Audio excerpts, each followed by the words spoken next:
अथ श्री शिवरक्षा स्तोत्रम् चरितं देवदेवस्य महादेवस्य पावनम् अपारं परमोदारं चतुर्वर्गस्य साधनं गौरीविनायकोपेतं पञ्चवक्त्रं त्रिनेत्रकं शिवं ध्यात्वा दशभुजं शिवरक्षां पठेन्नरः गंगाधरः शिरः पातु भालम् अर्धेन्दुशेखरः नयने मदनध्वंसी कर्णो सर्पविभूषणः घ्राणं पातु पुरारातिः मुखं पातु जगत्पतिः जिह्वां वागीश्वरः पातु कन्धरां सितिकन्धरः श्रीकण्ठः पातु मे कण्ठं स्कन्धौ विश्वधुरन्धरः भुजौ भूभारसंहर्ता करौ पातु पिनाकधृक् हृदयं शङ्करः पातु जठरं गिरिजापतिः नाभिं मृत्युञ्जयः पातु कटिव्याघ्राजिनाम्बरः सक्थिनी पातु दीनार्त शरणागतवत्सलः ऊरू महेश्वरः पातु जानुनी जगदीश्वरः जङ्घे पातु जगत्कर्ता गुल्फौ पातु गणाधिपः चरणौ करुणासिन्धुः सर्वाङ्गानि सदाशिवः एतां शिवबलोपेतां रक्षां यः सुकृती पठेत् सौभुक्त्वा सकलान् कामान् शिवसायुज्यमाप्नुयात् ग्रहभूतपिशाचाद्यास्त्रैलोक्ये विचरन्ति ये दूरादासु पलायन्ते शिवनामाभिरक्षणात् अभयङ्करनामेदं कवचं पार्वतीपतेः भक्त्या बिभर्ति यः कण्ठे तस्य वश्यं जगत्त्रयम् इमां नारायणः स्वप्ने शिवरक्षां यथा दिशत् प्रातरुत्थाय योगीन्द्रो याज्ञवल्क्यः तथा लिखत् चरितं देवदेवस्य महादेवस्य पावनम् अपारं परमोदारं चतुर्वर्गस्य साधनं गौरीविनायकोपेतं पञ्चवक्त्रं त्रिनेत्रकं शिवं ध्यात्वा दशभुजं शिवरक्षां पठेन्नरः गंगाधरः शिरः पातु भालम् अर्धेन्दुशेखरः नयने मदनध्वंसी कर्णो सर्पविभूषणः घ्राणं पातु पुरारातिः मुखं पातु जगत्पतिः जिह्वां वागीश्वरः पातु कन्धरां सितिकन्धरः श्रीकण्ठः पातु मे कण्ठं स्कन्धौ विश्वधुरन्धरः भुजौ भूभारसंहर्ता करौ पातु पिनाकधृक् हृदयं शङ्करः पातु जठरं गिरिजापतिः नाभिं मृत्युञ्जयः पातु कटिव्याघ्राजिनाम्बरः सक्थिनी पातु दीनार्त शरणागतवत्सलः ऊरू महेश्वरः पातु जानुनी जगदीश्वरः जङ्घे पातु जगत्कर्ता गुल्फौ पातु गणाधिपः चरणौ करुणासिन्धुः सर्वाङ्गानि सदाशिवः एतां शिवबलोपेतां रक्षां यः सुकृती पठेत् सौभुक्त्वा सकलान् कामान् शिवसायुज्यमाप्नुयात्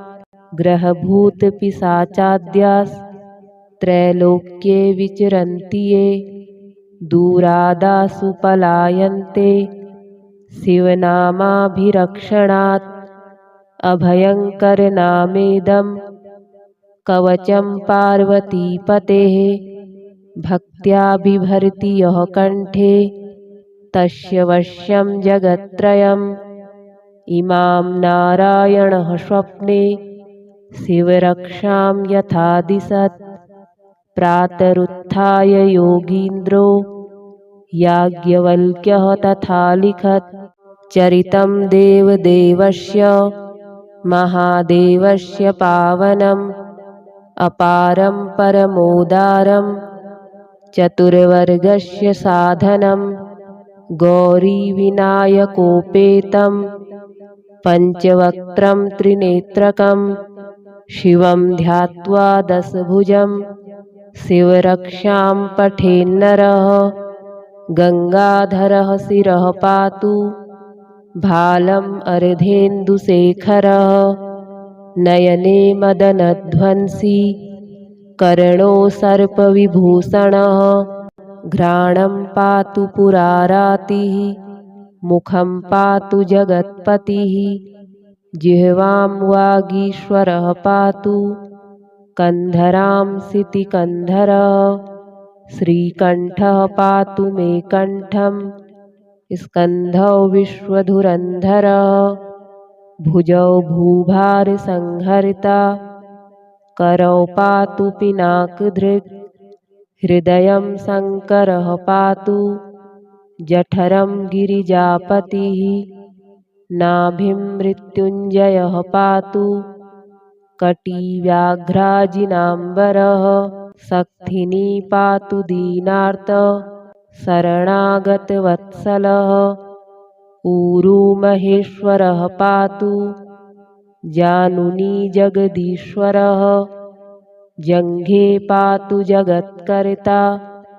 गुल्फौ पातु गणाधिपः चरणौ करुणासिन्धुः सर्वाङ्गानि सदाशिवः एतां शिवबलोपेतां रक्षां यः सुकृती पठेत् सौभुक्त्वा सकलान् कामान् शिवसायुज्यमाप्नुयात् ग्रहभूतपिशाचाद्यास्त्रैलोक्ये विचरन्ति ये दूरादासु पलायन्ते शिवनामाभिरक्षणात् अभयङ्करनामेदं कवचं पार्वतीपतेः भक्त्या बिभर्ति यः कण्ठे तस्य वश्यं जगत्त्रयम् इमां नारायणः स्वप्ने शिवरक्षां यथा दिशत् प्रातरुत्थाय योगीन्द्रो याज्ञवल्क्यः तथा लिखत् चरितं देवदेवस्य महादेवस्य पावनम् अपारं परमोदारं चतुर्वर्गस्य साधनं गौरीविनायकोपेतं पञ्चवक्त्रं त्रिनेत्रकं शिवं ध्यात्वा दशभुजं शिवरक्षां पठेन्नरः गङ्गाधरः शिरः पातु भालम् अर्धेन्दुशेखरः नयने मदनध्वंसी कर्णो सर्पविभूषणः घ्राणं पातु पुरारातिः मुखं पातु जगत्पतिः जिह्वां वागीश्वरः पातु कन्धरां सितिकन्धरः श्रीकण्ठः पातु मे कण्ठं स्कन्धौ विश्वधुरन्धरः भुजौ भूभारसंहर्ता करौ पातु पिनाकधृक् हृदयं शङ्करः पातु जठरं गिरिजापतिः नाभिं मृत्युञ्जयः पातु कटिव्याघ्राजिनाम्बरः सक्थिनी पातु दीनार्त शरणागतवत्सलः ऊरू महेश्वरः पातु जानुनी जगदीश्वरः जङ्घे पातु जगत्कर्ता गुल्फौ पातु गणाधिपः चरणौ करुणासिन्धुः सर्वाङ्गानि सदाशिवः एतां शिवबलोपेतां रक्षाम्यः सुकृती पठेत् सौभुक्त्वा सकलान् कामान् शिवसायुज्यमाप्नुयात् ग्रहभूतपिशाचाद्यास्त्रैलोक्ये विचरन्ति ये दूरादासु पलायन्ते शिवनामाभिरक्षणात् अभयङ्करनामेदं कवचं पार्वतीपतेः भक्त्या बिभर्ति यः कण्ठे तस्य वश्यं जगत्त्रयम् इमां नारायणः स्वप्ने शिवरक्षां यथा दिशत् प्रातरुत्थाय योगीन्द्रो याज्ञवल्क्यः तथा लिखत् चरितं देवदेवस्य महादेवस्य पावनम् अपारं परमोदारं चतुर्वर्गस्य साधनं गौरीविनायकोपेतं पञ्चवक्त्रं त्रिनेत्रकं शिवं ध्यात्वा दशभुजं शिवरक्षां पठेन्नरः गङ्गाधरः शिरः पातु भालम् अर्धेन्दुशेखरः नयने मदनध्वंसी कर्णो सर्पविभूषणः घ्राणं पातु पुरारातिः मुखं पातु जगत्पतिः जिह्वां वागीश्वरः पातु कन्धरां सितिकन्धरः श्रीकण्ठः पातु मे कण्ठं स्कन्धौ विश्वधुरन्धरः भुजौ भूभारसंहर्ता करौ पातु पिनाकधृक् हृदयं शङ्करः पातु जठरं गिरिजापतिः नाभिं मृत्युञ्जयः पातु कटिव्याघ्राजिनाम्बरः सक्थिनी पातु दीनार्त शरणागतवत्सलः ऊरुमहेश्वरः पातु जानुनी जगदीश्वरः जङ्घे पातु जगत्कर्ता गुल्फौ पातु गणाधिपः चरणौ करुणासिन्धुः सर्वाङ्गानि सदाशिवः एतां शिवबलोपेतां रक्षाम्यः सुकृती पठेत् सौभुक्त्वा सकलान् कामान् शिवसायुज्यमाप्नुयात् ग्रहभूतपिशाचाद्यास्त्रैलोक्ये विचरन्ति ये दूरादासु पलायन्ते शिवनामाभिरक्षणात् अभयङ्करनामेदं कवचं पार्वतीपतेः भक्त्या बिभर्ति यः कण्ठे तस्य वश्यं जगत्त्रयम् इमां नारायणः स्वप्ने शिवरक्षां यथा दिशत् प्रातरुत्थाय योगीन्द्रो याज्ञवल्क्यः तथा लिखत् चरितं देवदेवस्य महादेवस्य पावनम् अपारं परमोदारं चतुर्वर्गस्य साधनं गौरीविनायकोपेतं पञ्चवक्त्रं त्रिनेत्रकं शिवं ध्यात्वा दशभुजं शिवरक्षां पठेन्नरः गङ्गाधरः शिरः पातु भालम् अर्धेन्दुशेखरः नयने मदनध्वंसी कर्णो सर्पविभूषणः घ्राणं पातु पुरारातिः मुखं पातु जगत्पतिः जिह्वां वागीश्वरः पातु कन्धरां सितिकन्धरः श्रीकण्ठः पातु मे कण्ठं स्कन्धौ विश्वधुरन्धरः भुजौ भूभारसंहर्ता करौ पातु पिनाकधृक् हृदयं शङ्करः पातु जठरं गिरिजापतिः नाभिं मृत्युञ्जयः पातु कटिव्याघ्राजिनाम्बरः सक्थिनी पातु दीनार्त शरणागतवत्सलः ऊरू महेश्वरः पातु जानुनी जगदीश्वरः जङ्घे पातु जगत्कर्ता गुल्फौ पातु गणाधिपः चरणौ करुणासिन्धुः सर्वाङ्गानि सदाशिवः एतां शिवबलोपेतां रक्षाम्यः सुकृती पठेत् सौभुक्त्वा सकलान् कामान् शिवसायुज्यमाप्नुयात् ग्रहभूतपिशाचाद्यास्त्रैलोक्ये विचरन्ति ये दूरादासु पलायन्ते शिवनामाभिरक्षणात् अभयङ्करनामेदं कवचं पार्वतीपतेः भक्त्या बिभर्ति यः कण्ठे तस्य वश्यं जगत्त्रयम् इमां नारायणः स्वप्ने शिवरक्षां यथा दिशत् प्रातरुत्थाय योगीन्द्रो याज्ञवल्क्यः तथा लिखत् चरितं देवदेवस्य महादेवस्य पावनम् अपारं परमोदारं चतुर्वर्गस्य साधनं गौरीविनायकोपेतं पञ्चवक्त्रं त्रिनेत्रकं शिवं ध्यात्वा दशभुजं शिवरक्षां पठेन्नरः गङ्गाधरः शिरः पातु भालम् अर्धेन्दुशेखरः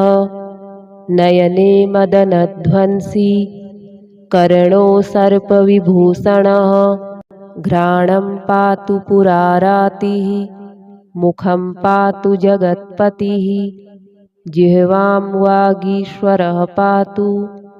कन्धरां सितिकन्धरः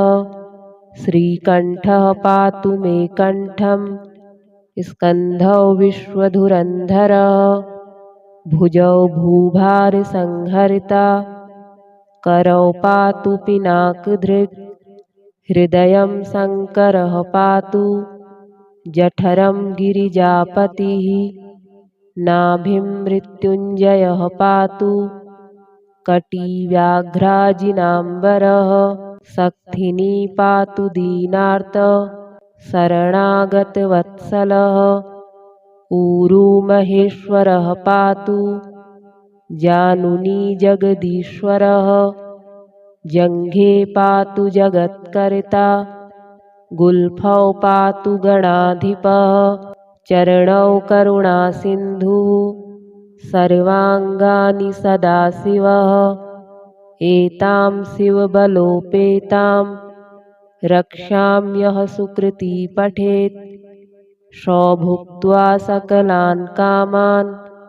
शिवसायुज्यमाप्नुयात् ग्रहभूतपिशाचाद्यास्त्रैलोक्ये विचरन्ति ये दूरादासु पलायन्ते शिवनामाभिरक्षणात् अभयङ्करनामेदं कवचं पार्वतीपतेः भक्त्या बिभर्ति यः कण्ठे तस्य वश्यं जगत्त्रयम् इमां नारायणः स्वप्ने शिवरक्षां यथा दिशत् प्रातरुत्थाय योगीन्द्रो याज्ञवल्क्यः तथा लिखत् चरितं देवदेवस्य महादेवस्य पावनम् अपारं परमोदारं चतुर्वर्गस्य साधनं गौरीविनायकोपेतं पञ्चवक्त्रं त्रिनेत्रकं शिवं ध्यात्वा दशभुजं शिवरक्षां पठेन्नरः गङ्गाधरः शिरः पातु भालम् अर्धेन्दुशेखरः नयने मदनध्वंसी कर्णो सर्पविभूषणः घ्राणं पातु पुरारातिः मुखं पातु जगत्पतिः जिह्वां वागीश्वरः पातु कन्धरां सितिकन्धरः श्रीकण्ठः पातु मे कण्ठं स्कन्धौ विश्वधुरन्धरः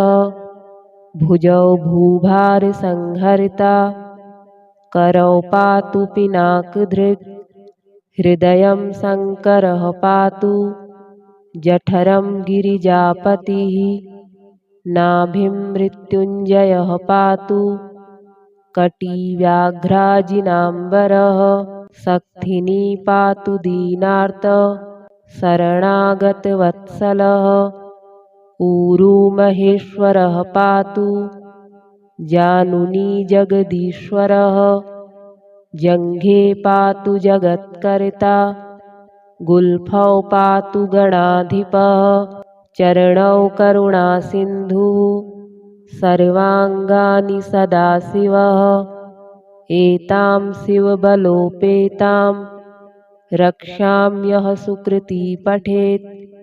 सौभुक्त्वा सकलान् कामान् शिवसायुज्यमाप्नुयात्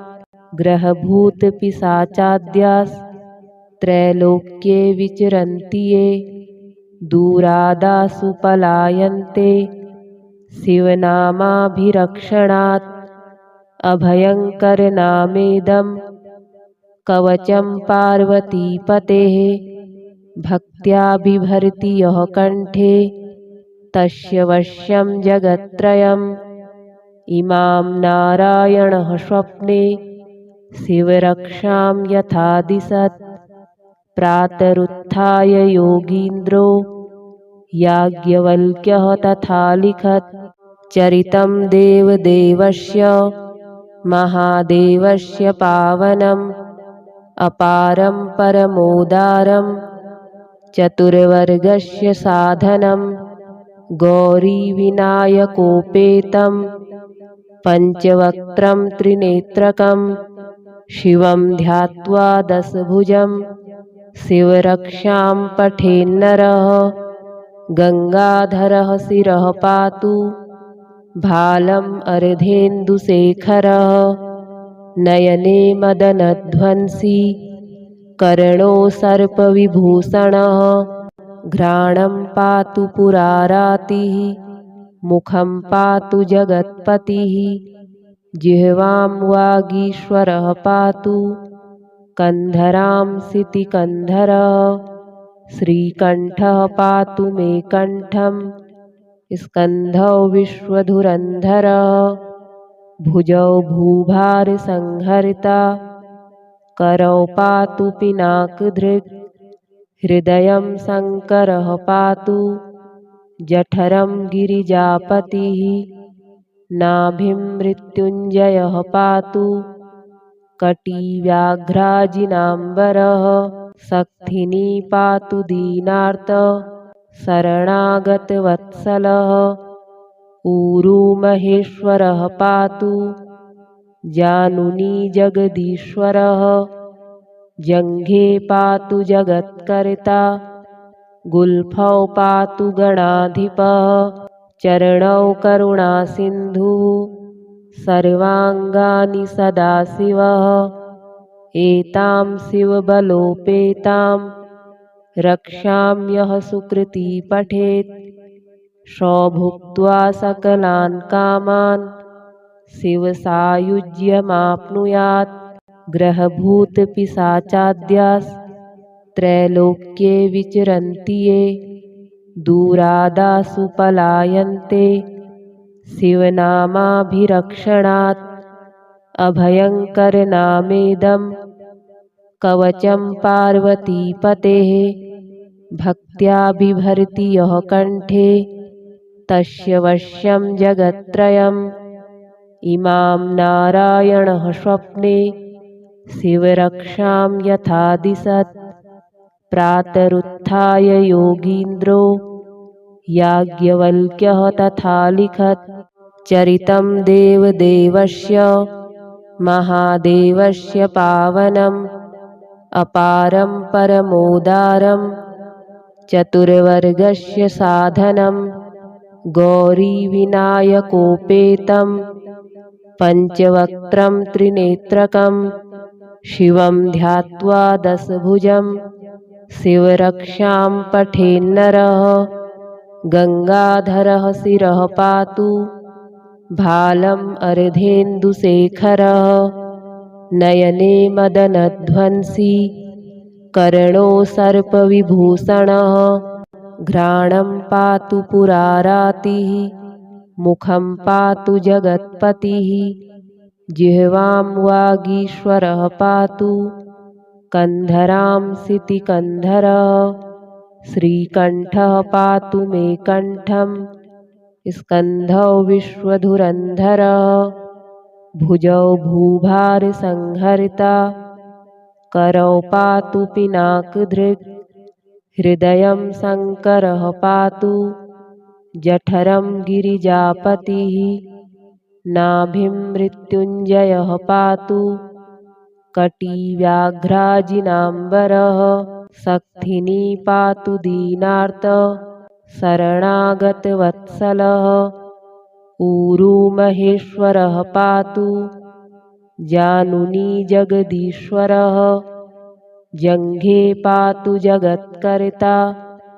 गुल्फौ पातु गणाधिपः चरणौ करुणासिन्धुः सर्वाङ्गानि सदाशिवः एतां शिवबलोपेतां रक्षाम्यः सुकृती पठेत् सौभुक्त्वा सकलान् कामान् शिवसायुज्यमाप्नुयात् ग्रहभूतपिशाचाद्यास्त्रैलोक्ये विचरन्ति ये दूरादासु पलायन्ते शिवनामाभिरक्षणात् अभयङ्करनामेदं कवचं पार्वतीपतेः भक्त्या बिभर्ति यः कण्ठे तस्य वश्यं जगत्त्रयम् इमां नारायणः स्वप्ने शिवरक्षां यथा दिशत् प्रातरुत्थाय योगीन्द्रो याज्ञवल्क्यः तथा लिखत् चरितं देवदेवस्य महादेवस्य पावनम् अपारं परमोदारं चतुर्वर्गस्य साधनं गौरीविनायकोपेतं पञ्चवक्त्रं त्रिनेत्रकं शिवं ध्यात्वा दशभुजं शिवरक्षां पठेन्नरः गंगाधरः शिरः पातु भालम् अर्धेन्दुशेखरः नयने मदनध्वंसी कर्णो सर्पविभूषणः घ्राणं पातु पुरारातिः मुखं पातु जगत्पतिः